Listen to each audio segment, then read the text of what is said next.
Just hanging out all by myself. I hope no recurring characters show up. That's right, cause it's freestyle rap time. Every single show, as soon as we're done, I start rapping, I get the flow, and I never stop. No one ever interrupts. I just like to erupt. And nobody's stopping me. I'm erupting. I've got. Oh goodness. Oh yes, man. Oh yes, man. I didn't see you there. Did you watch the show? Anyway, please keep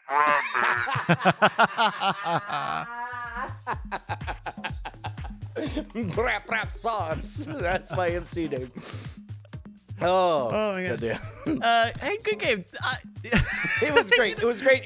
Don't let anyone tell you. Anybody who's about to say anything negative about that game is you should not trust. The actual, one of the production problems with that game was that, many shouts outs to Mad Scientist Kel for sending us that one, but his suggestion for this was all of the different races and countries. Why are Australians? Why are English? Why are Americans? And we don't have that kind of race relation in America to do that on this podcast. Yeah, I mean, all right. Number one, good after-show material. Number two, in general, and this is no comment on this game in particular, but as somebody who used to make questions for random people for a living with the Go game, you're being too hard.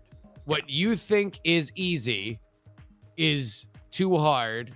Dumb it down. And especially when the pressure's on and people are trying to do things like under the gun, it's going to be way better if it's an easier question that they then work their way to than a hard question for which they throw their hands up.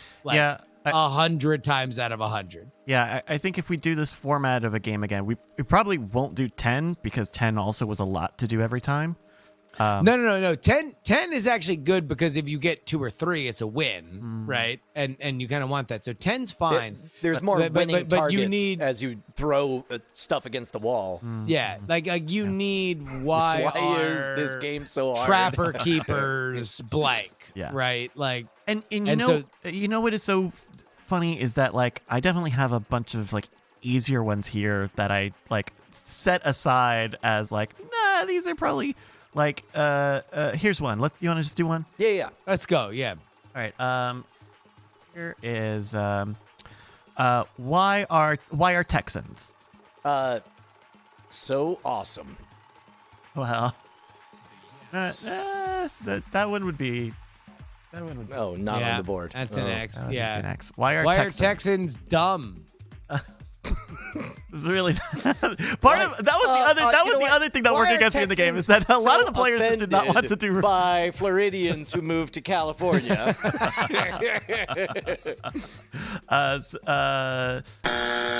jeez. Why are Texans? Why are Texans so proud? Number 1, why are Texans so proud? And number 9, so proud Reddit. So proud Reddit.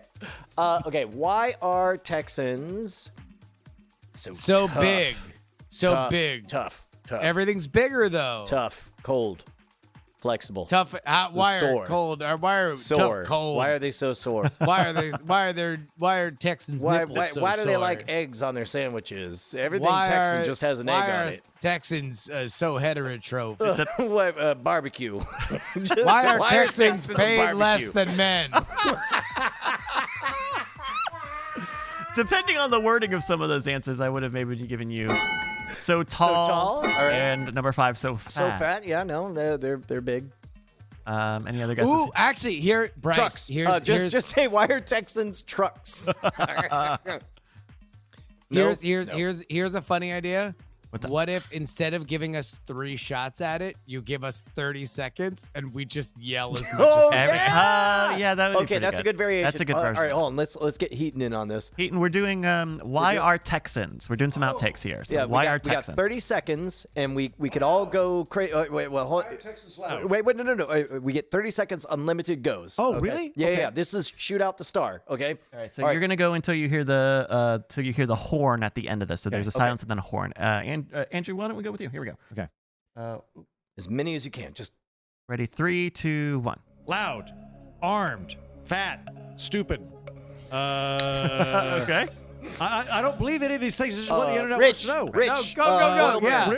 Rich, white, southern, It's so southern. Republican, conservative, Keep going. You got a little bit of time. English. English. Why are Texans English? Why Texas English? Why are drivers? Why are they driving? Why they be driving? Excited Why are about Texas, drivers excited about uninstalled? Texas. Patriotic. Why are patriotic. drivers uninstalled? Couldn't give it to you, but number 10 was patriotic. Oh, Wait, that was the only one I got. No one wanted to know why they're loud, fat, or stupid. nope, nobody. Moving to Colorado. Oh yeah. Oh, because it's so hot. So bad. Probably. Number 7, Weed. so bad. Number 6, not wearing masks. Oh Jesus. Oh yeah. Number 4, why I Because we really already do had be it, like that's that why. sometimes. Number 4, why are Texans Browns delayed? Brown. I don't know if that's Lack of fiber. I think that's a. because they took a $50 bet that they're peeing right now. What's very weird is the Cleveland Browns, I believe, are like an answer to another one of these questions where it doesn't really make a lot of sense. And number 3, so nice. So no, I should have said that. I should have Bless said your that. heart. By the way, I like Texas. It's just that like when I travel abroad, all of the foreigners are like, "Oh, I don't like America because they're loud and they have guns," and I'm like, "That's just Texas." Yeah. And then Yeah. they start like all the stuff they say about how much they hate America. I'm like, again, that's just Texas. Yeah, dude, we're barely American. All right, here, Justin, we'll do the 30-second thing here. Why don't you do this one for me? Why are Californians? Why does he get to? Your Okay. time. Your time is starting when you hear the sound. Awful, bad, stupid, environmental, gay, Granola. recycling, Cucks. worst, cucks. Why are they Smug. smug pieces of shit, lefties, liberal, Man, depressed, high? Wow, this is not better. Completely out. The reason I didn't go with this Brian is because if Brian did it, he would have gotten a bunch of Nice, these. patriotic. Ready? All right, hold on. Here we go. All right, start the timer. Go. Liberal, leaving, moving to Texas, wimpy, awful, communist, shitty. Moving to Texas, moving to Texas, smug, leaving to Austin. always on fucking my television. And leaving the state. I forgot. Yeah, to there you say. go. Okay, Jesus Christ. And leaving California, actually. You know, I'm going to retire on that. Yeah, Your Honor. Wow. The defense rests. I don't know that I can. Can I just? I'm going to suggest. I don't want to do a full Holy round because I'm not going to be able to do this. Yeah. Paying so much in taxes is the only contribution I have that we've not hit. No. No, I think this is very. This is apparently a very active term. if it has been captured at this moment, then yeah, that is a meme. Number 7. I forgot about this, but you probably would have also gotten this one somewhere in there. So weird. Yep. Number 6, moving to Arizona. Oh. And number Yeah. 5. Number 5 is another moving to. Where do you think the other moving to is? I don't think you'll ever get Colorado. this. Oregon. Not Colorado. No, not Oregon. Really? Florida. Canada. Vermont. Neither of those. No. We were looking for Washington. Idaho. Oh, Idaho. would not have gotten that. Idaho. Ooh. That actually that's- does make that's sense still a because state. Idaho is kind of like if Heaton were a Californian like through and through, he would move to Idaho instead of Arizona because they're basically the same state, but one is cold and one is warm. Yeah, I like. There's a lot of good people in Arizona, but to me, it's just a big unfinished parking lot. I've driven through that so many times this year. Literally, like the biggest attraction in Arizona is a hole. Think about that. That's what they got going for them. They got a hole. There's nothing else. It's just like God started a construction project and then went, nah, we'll just leave the tumbleweeds here. Yeah, no, thank you. I don't even know what's in Idaho, and I'd take Idaho. I think it's got Mormons. Yeah. That's all I know. I was in Boise this year, and before the world fell apart. I had actually a fun time where I did a go game in a minor league hockey arena in Boise, where I just was basically a host for a corporate event, and I had an awesome hotel room, and the rest of 2020 sucked ass. Like, so Idaho was the highlight. I know. No, I did the gig because they would pay me and they would effectively pay my entire way because they would pay from San Francisco so you to were Boise. You were a professional go host or MC or so yeah. It so was back in a future life, I used to work for this corporate team building company called the Go Game, and they hit me up out of nowhere at the end of last year and were like, "Hey, do you want to do this random thing in Florida because all of our other people are at a retreat?" And I'm like, "Sure, I can get to see my family as a surprise. That'd be great." And then he was like, "Hey, by the way, we have another thing in Boise. Do you want it?" And I'm like, "I'll take it if you also pay for me to go to Des Moines, because it would basically be me getting paid to fly to the Iowa caucus." Nice.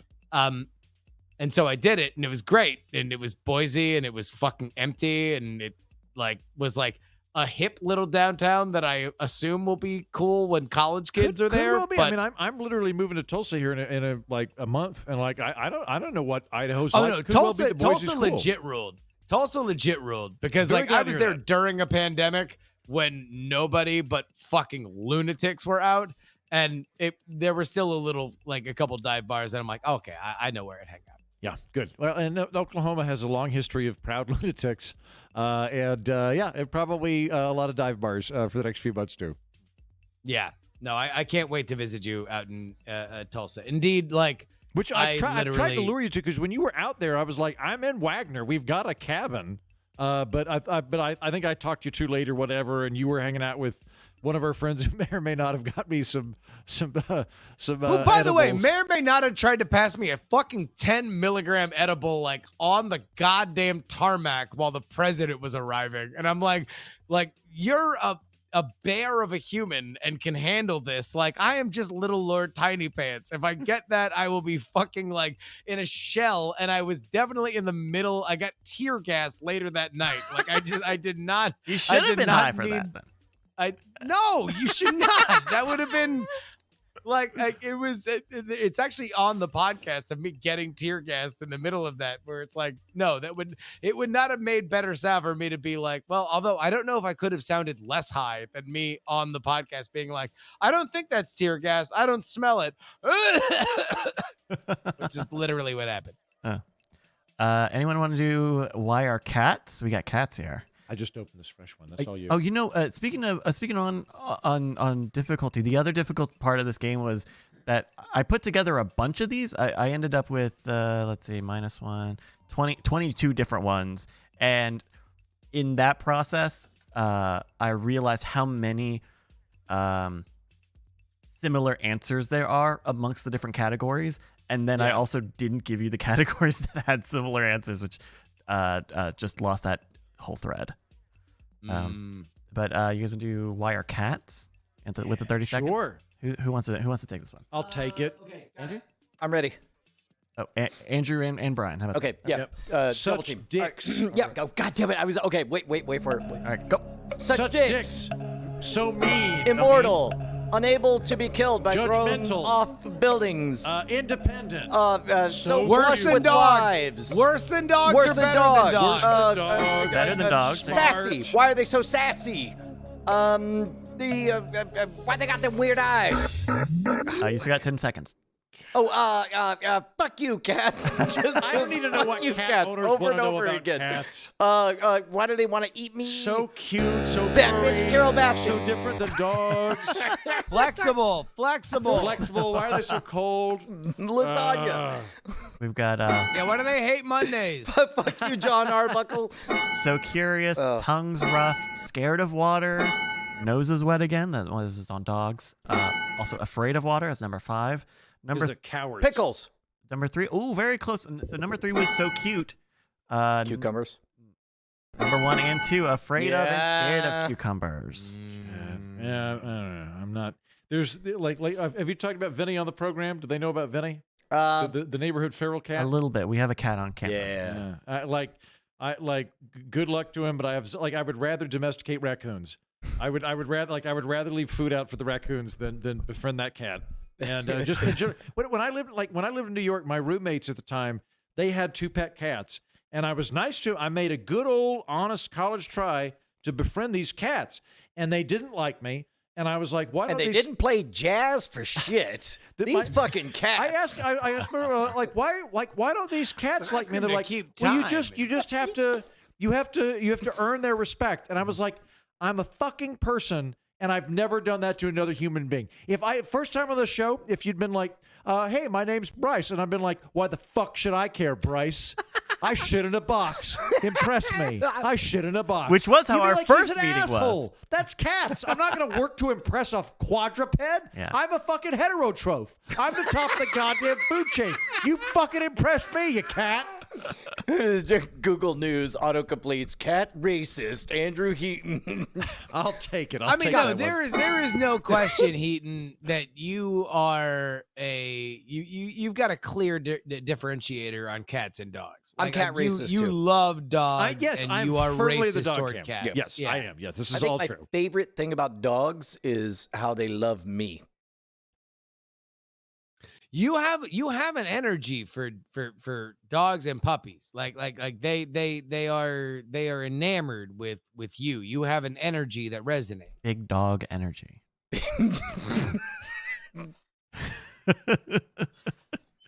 That was Big Dog. Big Dog was the shirts, right? Right. Yeah. Big Dog shirts. Heaton, do you ever have a Big Dog shirt or a Big Johnson shirt? Oh, Big don't Johnson think so. was always at Spencer's Gifts. Big Dog was at Walmart. And so, like, Big Dog was like, you could be all like, ooh, how naughty with a Big Johnson shirt. But a Big Dog, you're like, all right. You apparently had $7. Wait, was Big Dog shirt a dick thing? 'Cause I've No, seen Big that Johnson before. was, though. Yeah. Well, that one Yeah. makes Oh sense. no. Okay. Yeah. Big Dog was just kind of like flexing toxic masculinity. Okay. Some of the ones that we're looking Big at. Johnson was more penis, like dick jokes. The if you've read Origin of the Species, then you know. By the way, that- it's so funny that now we're looking at the modern Big Dog shirt, and they're all like shit about like it's all dad shit. So a now lot of Island everybody Time that stuff. I grew up with, like now is like, yeah, no, I'm still wearing Big Dog shit. Like I'm just old now. So Wooden now, Spoon Survivor is triggering me in very specific ways. Yeah, you were beaten as a child, and Oh, you're not got it. complaining about it. Yeah. Yeah. So, as Darwin wrote, in the beginning there was Big Dog, Yeah. Mhm. and then there was no fear. Yeah. And soon there was Massimo. Salt Life. Shit. I think I missed some steps. See, that's why evolution isn't true, is because what about that missing link? What about? What Yeah. about? I mean, Uh, You guys So- ever listen to the Beef and Dairy podcast? Fucking funny. So funny. wait, you're on a comedy podcast right now plugging. What the fuck is happening? My bad. But don't listen to it. Yeah. Don't Anyway, listen to it. anyway. Only listen Fuck to the this one. entire Maximum Fun me Network. that reminds me of something that was on the Auntie Donna podcast.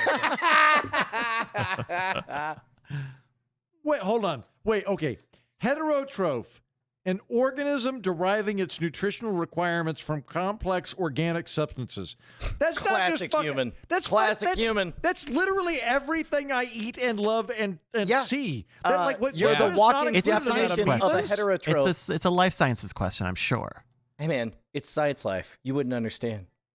There are probably I thought that was some cool new mammal thing, and it turns out that's everything except one-celled Yeah. organisms. I don't Yeah. feel proud to be a heterotroph.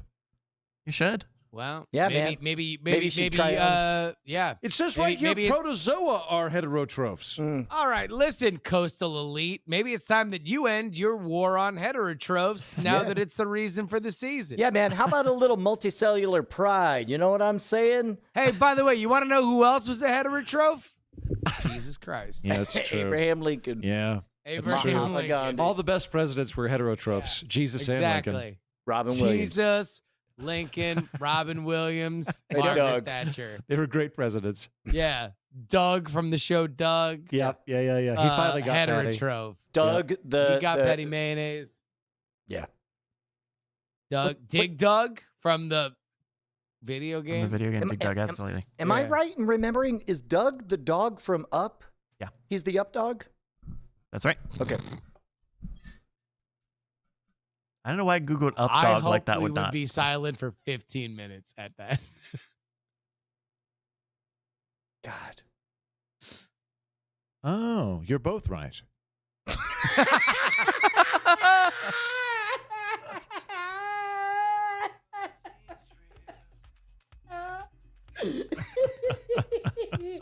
Oh, God. That moment that Colin says to Laszlo, you want some Up dog? And Laszlo just says, yes, let's go get some right now. It's amazing. Oh. It's a good bit. Shit. Do we have any more of the games? Yeah. We've got. Oh, here. This one's for you, Brian. Okay. I don't know if I would have given this one to you or to someone other than you, but why are Jeeps? Let's go. Lock it okay, in, Daniel. okay. Go. Here you go. Go. So popular. Able So to sexy. make. Number 3. Oh, shit. I didn't expect that. Definitely masculine. Why are Jeeps? Great. Definitely cool. Damn it, I got nothing. Definitely Yeah. awesome. Anything about People ask cars, about even. Jeep. Not compensating. Four-wheel drive. Four-wheel drive. Four-wheel drive. Two-wheel drive. Whatever. No, neither of those. Anything? Yeah, I guess a Shitty Easily broken Chryslers. into. wait. Why are Jeeps shitty Chryslers? What the fuck? Number 8, so bad. God damn it. Awesome. Good. Why do Jeeps have nipples? fast. Why do Jeeps have Jobs. nipples? Jobs. Flexible. Jobs. Why are Jeeps jobs? Okay. Number 10, so expensive to insure. Why are Jeep's nipples sore? So bad on gas. Well, because they're boxes. Number 7, dangerous. Yes. Number 6, why are Jeeps Turquoise. called Willies? Oh, Willies. Are Jeeps called Are Willies? Are they called An Willies? Australian thing. Yeah. Well, there is a breed called Willies. A breed. Oh, okay. A variety. I see. Why are Jeeps You see, Bryce, when two Jeeps love each other.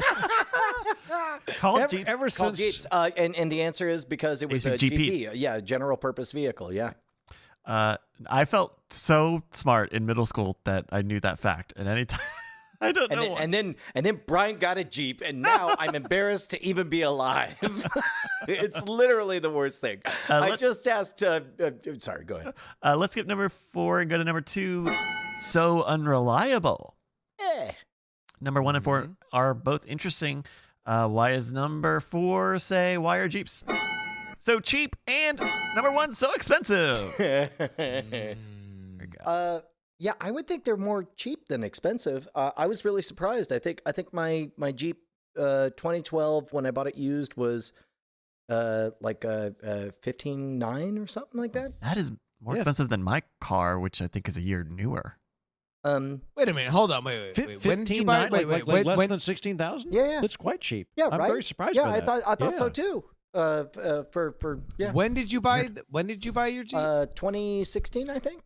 Okay. Yeah, That like makes 4 more years sense. ago. I thought you said 2012. It's a It is a 2012. It is a was- 2012. It was Yeah. under 70,000 miles at the time, so it was fairly new. I mean, I know my car is not very good, but mine was significantly cheaper than that. But also you You bought It's not yours a Jeep. new, right? No, I mean, it was low mileage, but I mean, it was a 2013 when I got it in 2015. So I guess maybe it was a little newer, and it was newer. So then, yeah, I don't know, weird. I'm more frugal. I won't drive a car unless I built it myself. And that's That's so true. I'm on my third one, and I order all the stuff from Ace Hardware and make it, and it works pretty well. I won't Yeah. drive a car unless it fits inside my scamp. It's me, Andrew Heaton, for tiny cars. Yeah. Also, like I They're don't, great for everything except for towing your scamp. I'm just I'm like, why be lazy? I don't even take ski lifts. I just walk to the top. In fact, I don't even ski downhill. Dude, You how walk long- down too. How long do we still get to have ski lifts? Because I remember even as a kid in the 1980s being like, what the fuck? We're just in a bucket in the sky? like ain't nothing gonna stop me from just jumping off this thing? I actually think that would be a great addition to Austin because Austin has a little bit of traffic congestion that started happening as the city gets big. Yeah. It's a wonderful city. It's going to be very difficult to adjust the grid to accommodate all the traffic. But what you could do without relying on eminent domain or having to build subways is put in ski lifts. I think you could do that in the high traffic parts, and it'd be quirky. It like the weather's nice. You don't have to worry about it. I think it would be great for Austin. Then the ski lifts would get backed up. Yeah. Also, get ready for them headlines, though. Like, city builds ski lift subway, trauma visits go through the fucking roof. Tesla self-drives off of Austin ski lift. I don't trust teenagers on a ski lift. Yeah. Yeah. Let's see. You want to do wire phones? Justin, you want to do wire phones? Yeah. All right, here we go. And go. So expensive. So Number one. cheap. So get it hard to cheaper on connect on Apple, on Android, on Linux, on Palm OS. Locked into carriers. Locked, unlocked. AT&T, 5G. Fucking Keep my nudes. My Why are phones my nudes? why are they so pretty? BuzzFeed. Paid less than women. Number 9, removing headphone jack. Yeah. Right. Getting bigger. That's true. Number 7, bad for you. Heard that before. Number 6, addictive. Number Missing 5, the phones. wire phones. Not working. That's true. Number 4, wire phones. Because they're lazy. Bad. Number 3, wire phones so addictive. And number 2, wire phones important. Important was an answer in a lot of these also. Turns out. Not on I'm women. surprised though. people would Google why are phones important because they're probably Googling it from their phone. Like it seems like that would be self-explanatory. I wonder how much of it is like kids Googling stuff for like research papers or something. That is what I think. Yeah. Yeah. And so they're talking about like some Alexander Graham Bell shit, and they don't even connect the idea that this miracle in their hands is a phone. When I was a kid, you couldn't Google anything. You had to corner a scrawny kid and threaten to beat him up Beat the unless they answer told you out the of him. answer. Yeah. She'd be like, damn it, Brian. Sorry to pick your name at random. Why are phones important? You do that, but you couldn't Google them. I don't know. Like walled gardens. I'm kidding. It was like, Why do phones have nipples, Brian? I start crying. I have I'm to like, know for science class. someday I'm gonna learn some magic. I will go on the Tonight Show and become a tech pundit. Here's the problem, though, Brian, is that now that you have the Steven Seagal haircut, I don't think that you can effectively portray a bullied person. Like at any moment you're gonna fucking Aikido throw fucking Heaton's tweet ass over your fucking shoulder. He's doing some stuff over there. Ooh, Oh, man. Oh, you guys are getting ready for a show. We're going to go full troll doll. YouTube.com/Tech Show. Oh my goodness. Nah, it's not working. Not feeling it. Nah, it's not long enough for I mean, at best, I'm a bad not Jim Belushi, John Belushi. No. You need to embrace the ponytail. Not the top knot, the fucking ponytail. You got to go. I'm still not. You I'm still look not like long enough to you're land that. doing that looked like what do you call Sad. cosplay for Napoleon Dynamite is what that Yeah, looked yeah. like. Yep, Like yep. like That's actually what I was going his for. lady buddy Like, that was it was the- off to the side though. Yeah. Beth. Also, I Beck? like that movie less when I realized that it was.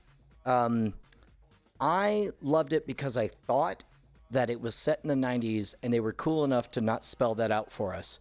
But instead, like at some point, there's an ID that had current year in the aughts. And so it's like, oh, they're just making fun of rural populations. And I liked it less for that. Yeah, I agree. Wait. What was this? Napoleon Dynamite. Oh. Because like so many of the tropes were like definitely from early mid 90s, but Yeah. I thought it was like, oh, how cool, they're just setting it and that not making a thing out of it, but instead that was the point of the thing, was to make fun of people. And There was a conversation like that, or in that line for that new Netflix movie, Hillbilly Elegy. The idea of like constantly portraying Appalachian folk as backwater hicks who have, like Cletus. I didn't realize Yeah, they made a movie out of that. I thought Hillbilly Elegy was a nonfiction, like an essay book. They made a film out of it. Yes, they did, and it just came out like a month or two ago on Netflix. I shall watch that. Yes, you're right. It is a 2016 memoir by J.D. Vance. Okay. Yeah. But I think so people it's have like so it's a fictionalization of a real thing. Yeah. Well, I think I don't know. No, I think he's right about that. Like, there's like that is a group that is constantly made fun of and badgered. Like, if you take if you take an ethnic group and it turns out that there's some sort of toxic waste coming into their area in wherever they live, people are like, that's horrible. If like you find like a bunch of people living in a trailer park and it's on a toxic waste dump, that's a headline. That's funny. Ha. Stupid rednecks living in a toxic waste, like they're easy to kick around, and they get kicked around a lot. I think that's absolutely true. You've read the Malcolm Gladwell stuff where he talks about them being the difference between agriculture cultures and shepherd cultures, and about the importance of credible threats and pride and reputation. Which I think is overstated, because I know what you're talking about. It's too quaint, too on the nose. Well, okay, so I get. Well, this, I mean, this- those are Those are very Malcolm Gladwell's. Gladwellian. Well, Gladwellian I also tropes. I get really like me being from not from an East Coast elite area. Like, whenever I start hearing people go, we need two sorts of people. We need intelligent, creative people to come up with new systems, but we also need like strong people. And I'm like, oh, I know which group you think you're in. And I got a whiff of that from the Malcolm Gladwell book of like, well, there's like, there's these really backwards strong people, and there's also people who are just, so I thought that was a bit overstated and really was very favorable to the coastal people as opposed to the other people. I mean, you just haven't reread his works for 10,000 hours. Because Exactly at that right. point, you become When I a become, Thetan like, 5. Then and then you become Was he a understand Scientology with guy? Malcolm I did not Gladwell. know. No. Well, yeah, I mean, like Malcolm Gladwell, I feel like came up in that time where that pop sociology genre was like really, really hot, and there's some stuff that's like really good in that, but his is the most clever. And then you realize that, oh no, real sociology, for which can actually educate us, is all fairly boring. So if it tastes like Cocoa Puffs, then it's probably mostly sugar, and that's, I think, what Gladwell is. Like, he's a great writer. They're all great cocktail stories. Yeah, there's They're good great stuff from things that Gladwell. you I can just, repeat to your friends, but like, don't take it too fucking Right. seriously. Yeah. I agree. Let me state two independent facts. Malcolm Gladwell is really great at taking universal truths and condensing them into things that can be said in 3 sentences. New fact. If it can be said in 3 sentences, it's not a universal truth. Yeah. End of statement. Yeah, no, But like- furthermore, to first understand these 3 sentences, we must first understand the Sumerian warrior farted pants. Farting pants. He was Blink, flying like, a plane like and Blink, fell Blink, asleep. which is his breakout book. Like, Blink is like, experts can look at something and immediately ascertain the quality of it by looking at it. And I was like, so reading a book by its cover, I am familiar with this concept. This has been around for a He's while. like, very smart people buy books, read the cover, and get it. Mm-hmm. I mean, you wouldn't be a not smart person, would you? I assume you, the reader, Bought are a this smart book. person. Yeah, I don't know. I think he's an extraordinarily talented writer, and he defined that genre. But I do think that there's other shit that came out even in that era that you're like I would take a Black Swan or All right, or like Cass Sunstein or yeah. what's the other group? If we can transition from a Black Swan to a black eye to our own reputation, can we fucking talk about how you broke all of NPR for me? And fucking, come at me, NPR. No, that's a no. That's fine. Oh, wait. That's fine. How did Justin break NPR for you? He showed me the fucking Matrix, and now I see how all NPR episodes of everything are made, and now I can't unsee it. It's like when you figure out the formula for an action movie or whatever, and once you see it, you can't unsee it. I literally listen to NPR for 45. No, I want to see if I've got the formula. And Justin, what you help me? No. It's not that as long as we all agree that we can firewall this conversation away from getting into other conversations. Yes. Okay. Then I'm fine talking about it. So I listen to NPR once, twice a week, and I'd say it is this is my formula for NPR. 20 minutes of the headlines of the day as communicated. And I'm saying this to somebody who likes it and listens to it. Yeah. As communicated by somebody who is rather sedate and sounds like they are talking to you from across a cup of coffee, from a center-left perspective. And then after 20 minutes of that, it's kicked to, like, tediously boring shit. Like, it's like, because the first 20 minutes I'm like, oh, great news. And then they're like, meanwhile, in Idaho, a tribe of Native Americans is making wind chimes out of recycled parts of televisions. And I'm like, why on earth would you tell me this? This is so clearly the women's soccer team of South Korea. And I'm like, what? No, why? So that's my take on it. Again, as so a person that is you are correctly identifying the DNA of the news portion of the NPR, radio. right? Yes, that is like radio. That is All Things Considered. That is the local knockoffs of All Things Considered that are shittier than All Things Considered. That is its own thing. It is its own Benadryl version of the news. It kind of fools you into giving you a it's so boring. It must be neutral, but it still has its own slant. Like all news has its own slant. Right? Yeah. Oh God, yeah. It's so boring. It must be neutral. It's a great way to describe a lot of that NPR basically programming, should be their fucking. They should put it on the fucking tote bags that they sell. NPR. It's so boring. It must be neutral. like that's how I know that I'm getting the real news because they said it's slow. What Brian's talking about is the more This American Life version of NPR, which has populated podcasting, and is defined by a certain energy. Anything you say beyond this moment is on you, not on me. I'm willing to punch out on this. So you're gonna introduce it and then punch out on the concept. I brought it up, and very clearly you did not turn your key, and so I'm willing. No, not because I don't want to talk about it. Not because I don't want to talk about it. Of course, it's all I want to talk about. I just don't want to go any further from this point. Okay. I got a question. Oh, unless you're going to... What level of Patreon must I go to find out what you think of NPR? According to my fucking schedule board, June. No, there is a perma element of fake surprise. Yes. That goes through all of the any podcast for which includes one or multiple hosts that then are talking to an expert in whatever fashion. Sometimes it's a reporter, sometimes it's a reporter that talked to somebody or that did the story and now is talking back to the host. And it's there to be relatable. It's there for a reason. Look, there's a reason why all the fucking rock songs play the same four chords. But once you hear it, and I have expressed my frustration about Brian, you can't unhear the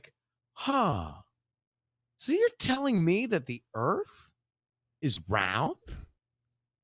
Like it just none of these people are this fucking stupid. Oh, for some reason, Justin, your audio just cut out for us. Can you reconnect for us on the Opal? Oh, wow. Yeah, our Wi-Fi just took a shit as well. All right, how about now? Okay. How about now? Yeah, I think back. we're all back. Sorry. Take us through it. So yeah, none of these people are really giving you genuine reactions. And at this point, the genre is so crowded that it has become a parody, not because anyone's doing it poorly. They're all doing it fantastic, but it is just something that I listened to a few things and on the way down to San Diego, and I was expressing it to Brian about how much listening to stuff that Ashley likes. I'm like, my fucking God, if I have to hear one more person be fake surprised about a fucking thing that they obviously see on their show sheet, like I'm going to stab myself in the eye. And Brian has repeatedly called me like, two or three times afterwards. So wait, so the housing policy that I would have broadly agreed with anyway, you're telling me that, okay, yeah, I'm saying this You're now, doing it right now. Yeah, right. But don't you think that wait, that so it would brings... be better if we put experts in charge? Okay. I mean, that seems like a good framework to like set takeaways and big points for the listener 100%. There's a reason why it's done. Gotcha. It's fucking Justin. Do you think that is something that people subconsciously intuit about NPR who are hosts and producers there, or do you think that is something that is actually communicated as a standard way of producing a story? I think that radio, and I say that as an art and not a medium, and so I would then extend that to podcasting. Radio is very rigid. Like that's why all sports talk radio shows sound the same, why all political shows sound the same, why all NPR shows sound the same. They are a do what works, keep fucking doing it forever, because we're filling a lot of time, much in the same way that television is kind of medium. When you have a gigantic news hole, you fucking don't deviate from the recipe, and you change that recipe at your peril. And the people that do change it and radically invent new things are heralded for fucking generations, right? Also, the Ben Franklin in the chat says it's the same reason that comedies have laugh tracks. Yes, it's social proof. It is a subtle cue that lets you know, yes, that was funny. That was meant to be funny. That's why it's funny. Or whatever. So in this context, it's a social proof of like, oh wow, that guy's very smart. Yes, or like, oh, that was we're a just fact following a that train we just of thought. told you, and just to make sure you got it, we're going to react to it. For example, after The Matrix was revealed to me, one of my favorite NPR programs I was listening to, and they interviewed somebody because vaccines are going to have to be cooled with dry ice or whatever, so they call a dry ice manufacturer, and this person who is so well educated that they are now a host of an NPR podcast and radio program, somehow didn't know, I assume, that frozen carbon dioxide goes straight from a solid to a gas. That's why it's called dry ice. And I assume she did not know that because she called a dry ice manufacturer to ask about dry ice. And the dry ice manufacturer said, yes, so as you know, carbon dioxide goes straight from a solid to a gas. And I assume she was surprised because she said, what? And he says, yes, that's why it's called dry ice. And she said, that is crazy. Just in case I didn't know that was a surprising fact I was supposed to take away from this program. Okay. All right. So follow-up question. Yeah. Like a very good piece of advice, at least I think, that was given to me when I was in school was somebody one of my professors said, when you're writing an essay, write it to a person that you think is as smart as you, but is not as informed as you in this given subject. So yeah, picture your intelligence level, but they're in another field, right? So like would that be? Are they just playing that role when they do that? Of I'm intelligent, but I just don't happen to know any facts about this particular thing, or I alternately, think so. are they alternately dumbing down the audience by doing this? No. I don't think it's necessarily a dumbing down of the audience. I just think that it is the presentational style, and it's a presentational style for which has been insanely effective. So it's like I don't blame anybody from creating these monster fucking empires by, playing that thing you do, right? Like that is what the kids want to dance to, and that's what they're gonna do. Where I think my perspective kind of rubs against it is podcasting and YouTube, I would say, are two art forms for which authenticity is like king.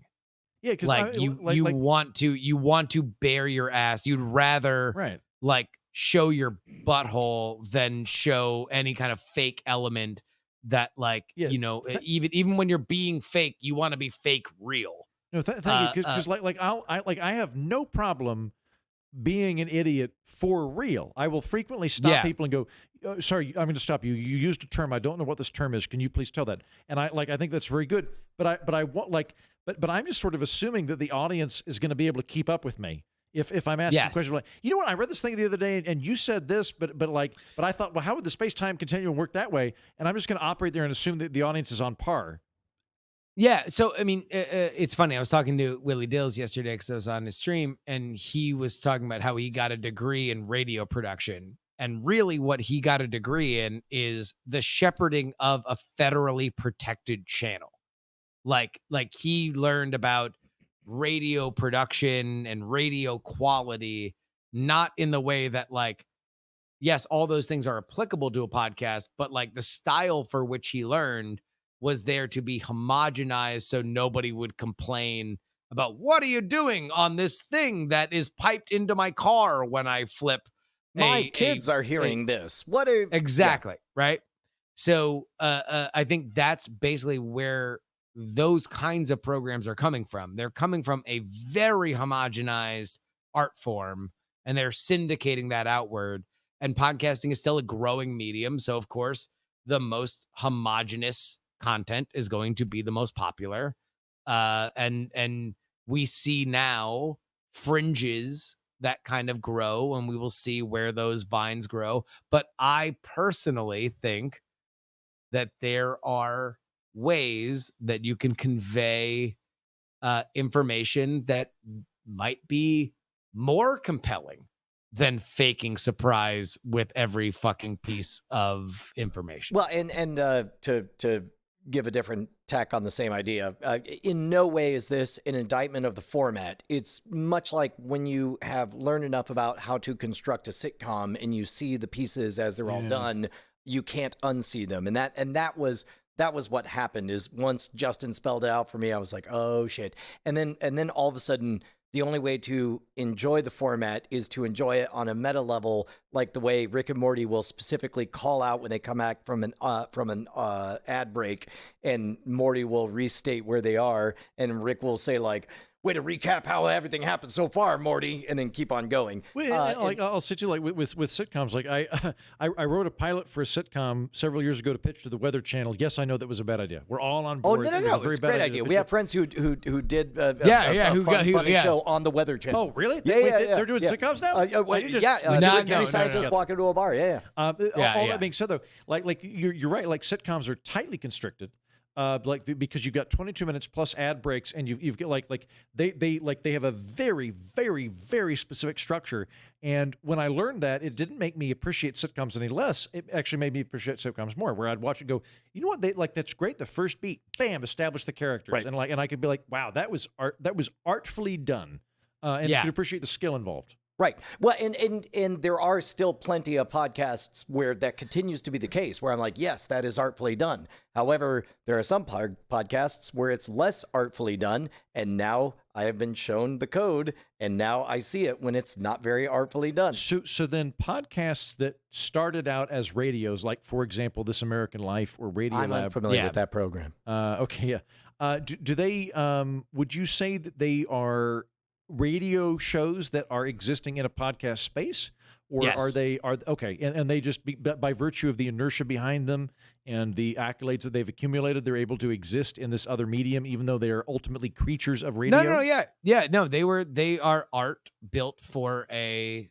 broadcast medium, and they have reached out into this other medium, and they have been successful because they're fucking awesome. Like both of those examples are to me trailblazers. Yeah, I mean, I like both of those programs. Yeah. It is, you know, I don't criticize rappers' delight when I don't like a rap song, right? It's like, yeah, they should have rapped really slow and done things that a old grandma can comedically do in a movie 25 years later. Like, they are iconic, and they should be able to do it. And they should do it for as long as they want. And now we're getting into the things that are beyond the border. Yeah, but yeah. To be clear, let me differentiate. My shaking of the fist is not that I don't like it. I still like all that stuff. Yes. But like, fuck, now I've seen it and I can't unsee it. That's the part that makes me crazy. Yeah. You know what we didn't see? There's got to be a better way. And we're done with the conversation. Okay, great. We forgot to do show titles. Let's take a look at some show titles here. Pretty good for a heterotroph. Team Heterotroph. Night Attack with Andrew Heterotroph Heaton. It's the Grand Pricks. Quietly heterosexual pricks. Bryce, show me assholes. Front pole sitta. Why are we front pole sitta? Please. Please put that up there. Front pole sitta. Show me balls. She's scared of thunder. Okay, look. I'm not a coder. I can't. I do like that somebody threw Bryce under the bus on that one. Yeah. Because we all walked past it. Thunder. The birth of front polling. I do like a Big Babby correctly calls out Heaton for just sort of sliding that one by us. That his nickname was Gatsby. We did not take the bait. It's not my nickname. It's my name when I'm in Scotland. It's Gatsby. It still is. It's because of chromosomes. That's pretty good. Accidentally racist podcast. Illegal in California. Why are my balls? Why are my balls? Why are my balls? Why balls? That's good SEO. People want to know. Why are my hoes cold? Box deep in love. Bobby said the C word. I like that one a little bit. Let's see. It's not that bad of a British accent. Justin. That's actually a really funny joke. I cannot believe I wandered right into that R.L. Stein shit. God damn, that fucking first act was lit. It's true. Award-winning It's a author. fact. Why are we front polling? Show me why was Heaton fired? Show me assholes. The chromosomes front pole. Air vent weasel was a very good understated jab at weasels. Those stinky little. Thank you. At ferrets, yes. Yeah. Air vent weasels. Who are my balls? Why are all the women in politics cold? Let's Wow. see. Heterotrophic. Although, by the way, did you see that fucking Amy Klobuchar tweet about Buttigieg getting into the administration and her not? No. Woo! What was this? Oh. What did I'm he excited get? to work with you. He and got Secretary of transportation. Transportation. God, He said all of your big ideas and your small town ideals. Small town experience, I think. A small town experience. Substitute Heaton. The other C word. C is for crap. The haunted crocodile principle that became an alligator. Pretty good. I like that one. Yeah. The RL He was Stein. very high. 1,000,000% luck. Fucks for a buck. Nipple fingers award. I don't remember that one quite. The world's worst hacky sack. Please don't give me black. Yeah, skip that one. I don't want that one to be the title. That one. Yeah. Let's see. So many butterflies. Let's see. Are dogs racist? I like that one. That one's good. I like our dog's not. racist. That's not. Buster Heaton is the C word. I won the washing machine. I don't Why are you recall booing that. I remember you're the one who said it. You said you won it because you won the game. You won the game. I won Yeah, one. Oh, you that's said- right. Yes, thank you. I'm very clever. chess or worksheet. Let's see. We're in the zeros now. Let's see. It. They call me Gatsby. So wait, like the entire nation of Scotland or whatever they call that. my like, reprobate drinking buddies call me Gatsby. Gotcha, yeah. But they're, so but you don't like step off the plane in Glasgow and they're like Gatsby, welcome. No, but my core group of friends that I've now known since 2008 call me Gatsby. It's basically my groups of friends in Scotland are either my Rotary, what do you call it? Study family or that's what they call 'em. Host family. Host family. Nope, Yeah. My it's host the family. Rotary There's study them. family. But all my friends, all my peers call me Gatsby. Yeah. Uh, Did you get that name on like night one, or did you work your way up to it? I got it in Bolton. He pretended to I be a was millionaire I was for a in very Bolton, long which time. is in Manchester or just outside of Manchester, and and you kept looking at a green light across the bay. No, it's just like literally Manchester. It was just I was hanging out with a bunch of English people, and I can't do a Boltonian accent nor a Mancunian accent, but they were like basically you're an American, you're well spoken, you're in a suit, like ha ha Gatsby. And when I went to Scotland, I was like, that's enchanting. And they're like, what's your name? And I was like, well, they call me Gatsby. And then it turned into a thing. And then And 2 years that later, they're became a like, thing. wait, what the fuck? You're not Gatsby? And I was like, well, yeah, but your island gave it to me. They're like, it doesn't count if it's in fucking England. And so now it's like, Yeah. now I'm Gatsby, but also I kind of made it up, but I didn't really make it up. So it's all part of the mythology. Gotcha. So so there is like the anger of a nickname you tried to give yourself. That's like part of it. Yeah, I gotta say, I'm also kind of like an Anansi character when I'm in Edinburgh. Like here, I'm stuffy, right? But like when I'm in Edinburgh, because I'm American, there's this idea kind of projected onto me, like I am more of like a Han Solo character. And you're constantly going to Oh, annex other really? people's territory and go to war. So wait, all so of those things, you're Mr. Fuck Your Girl in Edinburgh? Yeah, so somebody referred to me as a walking cock, referring to my prowess or presumed ability thereof. So like because I'm like there's in the same way that we project broadly speaking, like the British stereotype is like erudite and staid and quaint because we like to flatter ourselves because we're in the New World. In league with or actually the villain? Yes, because they're very intelligent, right? The Scots tend to view Americans in cowboy terminology, so they think of it like Nice. several of my friends. Their favorite film from America is Smokey and the Bandit, and they have the view of us as like the rebel and all that kind of stuff. Yeah, which I don't really feel like devil may care. I don't whatever. feel that at all. But I'll take it, and I enjoy the reprieve when I'm over there. Of like, sure, okay, I'm the guy that wheels into town and just devil may care American rogue. I'll take it. Yeah. We still have to pick a showdown, guys. Yeah, pretty good for a heterotroph. Also, I guess we have to figure out the proper spelling of it. I will use the Leave proper it to spelling. Cheeto. Heterotroph. I looked this up earlier. Heterotroph. Heterotroph. That old heterotrope. It's like it's spelled here on the top, but without the E. You guys want to do that? Pretty good for heterotroph? Yep. Sony? Works. Yeah. Okay. Works for me. There you go. Thank you to Molokai and everyone who switched their titles. See, the funny thing about British people and Americans is that the only two accents that they do of America are cowboy or like Valley Girl. Yeah. It seems like Right. like Valley Girl or like oh my god. Hi there. like- I am visiting America. Yeah. Oh, no, it's no, this very I always overpronunciated- thought it was Buddy and Guy or like, hey there, buddy. Like, They definitely have the cowboy But one. that's more cowboy. no, yeah. wait, kinda no, like- whoa, Texas here. Sorry, what cowboy says buddy ever?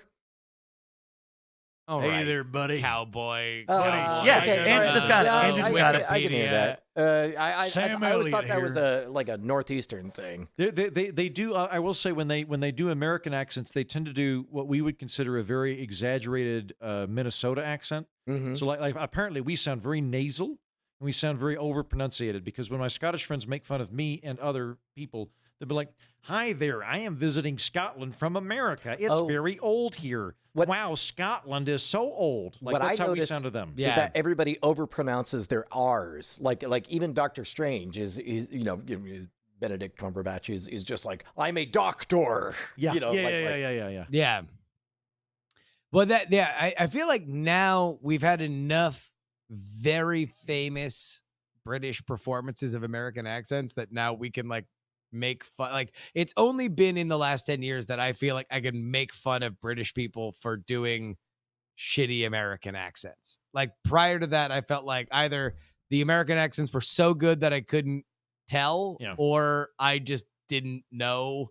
Like, because America has such a diverse, like, and wide population. I'm like, Because I we're don't know, more maybe it's from like inclusive. Colorado or some shit. Like, well, no, it's just that like England has a billion accents too, or the UK has a Because billion they're so accents, but it's divisive. like, yeah, Brian's but they're right. like, but they're all like 5 minutes away from each other. Yeah. Like, Which and makes then they them all. so dumb. They also, Well, that's true. I don't know why you keep saying true things. Like, like waiting for a response. we also You're like, and water's wet. Yes. Do we need to acknowledge it? Which is why we no longer bow to a god king. Thank you for gesturing to me. There's also like we have a tendency to go, British people, you're all lords. Like that's the American idea. Is all British people Yeah. are professors and lords or cockneys. It's one of the two. And like that, like now that I've spent some time in continental Europe, they view English people as soccer hooligans. That's how they understand. They understand Yeah. English people as the people who come over and get really drunk and break tables. So like they view them as like dive bar people that came across the channel. And like but we have these very specific tropes that we've baked into our respective media spheres. So in America, Britain always is a stand-in for intelligent, quaint, erudite, right? And that's just not the trope that exists in the rest of the world. I assume Australia's in the same camp. I know at least one Aussie that's in the chat board here, so I'm curious as to what he says, but I assume they do the same thing with the Brits, although I know that they have like a different relationship because they have pommies. And they think pommies, like they kind of go back and forth. Like the longtime joke is like, local Australian man saves kid from shark, punches shark to death, and then they find it is English, and then they change the headline to like Englishman beats up wildlife or something like that. So like they've got a little bit more of that colonial antipathy that we've got, but I don't know. Man. I don't know why you guys are being so divisive about other cultures. Hey, can I plug a thing before I leave? Yeah. Hey, for good people listening to this show, who are listening to this, my program, The Political Orphanage, I do an annual Christmas special. I do a Snuffy's Christmas special. It is sponsored by the original and main sponsor of my program, Snuffy's, which is a diner off Route 44. If you're unfamiliar with it, it's a diner where all of the waiters and waitresses take your order and deliver it to you on horseback. They have again consented, despite a lot of economic hardship this year for the dining industry, to sponsor the third annual Snuffy's Christmas special, which will be coming out next week on my show, The Political Orphanage, on Wednesday. So if you're like, I don't want to listen to politics, I'm done with that, or I get all of the politics I could possibly need from Justin Robert Young, who is a mentat and brilliant sage. Why would I need anything else? I concur with you. But next Wednesday, I will have a new comedy show, and I invite you to come listen to it. And it's always hilarious. It's always great. Did Snuffy's get a PPP loan? I think it did. Yes, I think it's doing okay. My understanding is that they're not struggling. Like they're okay. They tighten So the belt, they're- but they're not panic stricken. We're not doing we should do a Kickstarter for it. but we're not presently doing a Snuffy's Kickstarter GoFundMe. for it. Yeah. Yeah, we're not. They're not currently doing that, and I think Tom Snuffhauser will probably come on, and we've got some other things lined up, and a bunch of things. It'll be fun. Let me also say that I don't know when it's going to air, but considering the story is already a week old, it should probably air fucking soon. You should get on Heaton's Patreon for Political Orphanage. That was great. Patreon.com/Mighty Heaton, because I just did a 20-minute thing on the Chinese honeypot scandal. We're not talking about boring shit, folks. No. This ain't about fucking real estate adjustments. No. Chinese are sending people over to fuck mayors and congressmen, and we talk all about it. Wait, several people on the chat mentioned like, yay, salty Heaton. Imagine like gleeful, cynical Heaton that's just like, in all honesty, thank you, China, for sending over hot lady spies to to bang us before we give you information. Like I appreciate other countries that use actual honeypots as opposed to cyber hacking, because I feel that's a sign of respect. Russia has always been gentlemanly in that way. Russia sends over spies to have honeypots and to seduce the information out of us. As respects a great power, one or the other. China's doing that now too. I actually welcome this development. I think that it's a sign of respect between nations. At least 6 seasons they let us fuck Felicity. Sorry, I don't know the Felicity. Did she turn out to be a Russian spy? It was the whole point of the show. Yeah, the Americans. Yeah. Watch The Americans. How have you not watched The Americans? You got to watch The Americans. But there was a show called Felicity. Yeah, I thought maybe the end of Felicity, Yeah. the charming '90s sitcom, was No, like, and she's a spy. And I was like, I didn't see that last lady episode. then went on to be on a show called The Americans, and she fucked people. Man, they fucked a lot on that show. I can't believe y'all ain't watched The Americans. In Civilization, it's called a cultural victory. That's what you do. Right, You fuck your way to freedom. Uh-huh. Yeah. That shit is fucking. But it was. I got to say, Justin, that was a great and an podcast. awesome podcast. I told you I was like, I kind of regret that I designed that as a bonus episode because it's really good. I should have planned the week and just done the other. Yes, but anyway, yes, that is a great thing that we talk about. We get into Chinese espionage. We get into what they're doing. We get into Eric Swalwell, all these other things, which is available to people on my Patreon. Here's all I'll say. If you need a little coaxing over the edge, the story we're talking about involves a Chinese spy who lives in America for 5 years. And at one point, despite the fact that she is ostensibly either a student or a newly graduated person from a local Bay Area university, she flies out to a Midwestern mayor's conference, fucks a small town mayor in Ohio, but she's already being tracked by the FBI. So on FBI tape, they have a small Ohio mayor fucking this spy and then asking her, "Why are you interested in me?" To which she responds, "I'm trying to learn better English." I mean, that is some seems legit. Hilariously simp shit from this fucking small mayor. But yeah, poor guy. He probably called his bowling buddies and he's like, "Hey, I know I'm an old, balding, pot-bellied dude, but I think I finally found a woman who loves me for me. And I think this is going to be the one. I think this is going to be it." And then, nope, turns out FBI lets him know she's just banging him for intelligence for the Chinese intelligence agency. In my mind, he calls those same bowling buddies, but he makes a very racially insensitive joke about, Chinese food or something like that. And now I have no sympathy for him. That's why I feel like I'm going to continue to mock him relentlessly. I'm discussing what's emotionally happening. I think you were very accurately discussing what is literally happening. There's context I'm just going to say, subtext. source, my wife's from small town, Ohio. Damn it. It's midnight. Feel like we should wrap it up. Alrighty. Thank you, everybody, for listening to Night Attack. Hey, that's what this has been. Happy Hours coming back tomorrow? Question mark? Yeah, 100%. Check out Justin R. Young, Andrew Heaton. Make sure you check him out. We'll be back with more Friday Night Bryce on Friday. Christmas is coming up. I should figure out something to do with Christmas. Santa, one more time. Santa. Do we a should actually comedy special. we should figure out all this after we get off the air. Yeah. These are all conversations. But remember, Santa, one last time, bit.ly/NA, Santa 20. It's all lowercase, 20, those numbers. Make sure you get those in super quick. Thank you, everybody, for watching. Love you guys.